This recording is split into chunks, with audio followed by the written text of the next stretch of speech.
Hello, আসসালামু আলাইকুম guys. আপনারা সবাই কেমন আছেন? আমি আলহামদুলিল্লাহ ভালো আছি। আমি এখন রান্না করব সকালবেলা পুঁটি মাছ, আলু বেগুন চচ্চড়ি দিয়ে ও কাঁঠালের বিচি দিয়ে।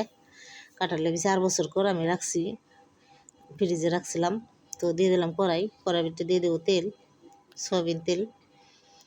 তো আমি এখন রান্না করব ওই পুঁটি মাছ দিয়ে, আলু বেগুন দিয়ে, সাথে কাঁঠালের বিচি দিব, চচ্চড়ি করব। পুঁটি মাছ আমার ছেলে মাইরা আনছে, ওই যে বসি দিয়ে আটা দিয়ে মারছে আর কি, বসি দিয়ে ওডি দিয়ে রান্না করবো চচ্চড়ি। সকালবেলা রান্না করতেছি আমি।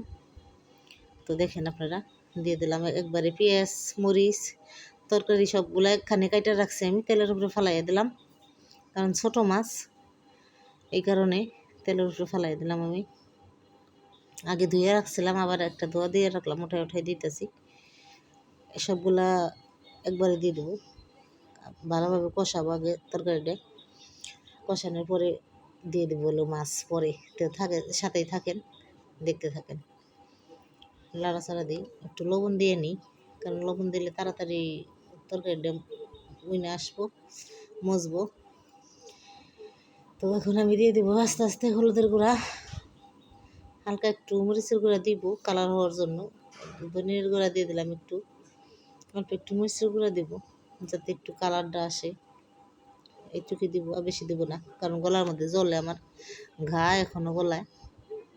ভালোভাবে কষাই নিই লাড়াচাড়া করে, মশলাটা আসবে না। একটু আদা দিয়ে দিব আমি সাথে, কারণ আদাটা না দিলে ভালো লাগে না।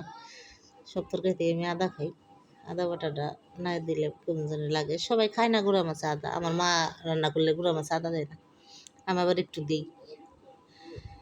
তো দেখেন কেমন করে রান্না করি, ভুল হইলে বলবেন।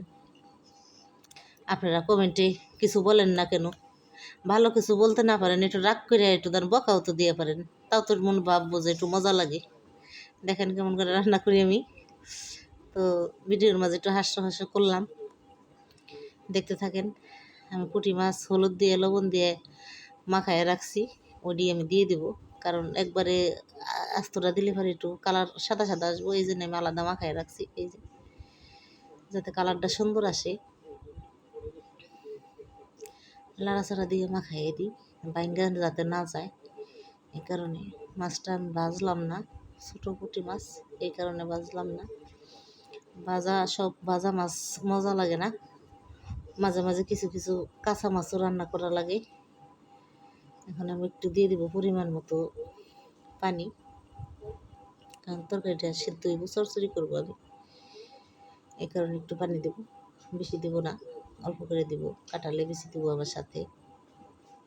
তো দেখেন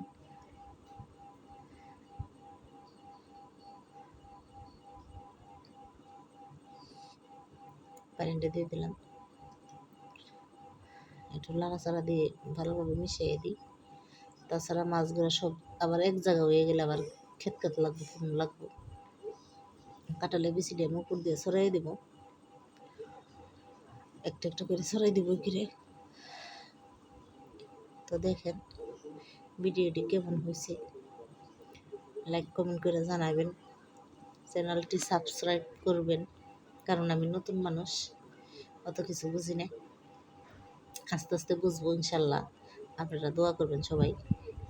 কাঁঠালে বেশি দিয়ে দিলাম, দিয়ে এখন আমি জাল করবো। তো দেখতে থাকেন, কাঁঠালে বেশি দিয়ে সিদ্ধ করা নেই বেশি,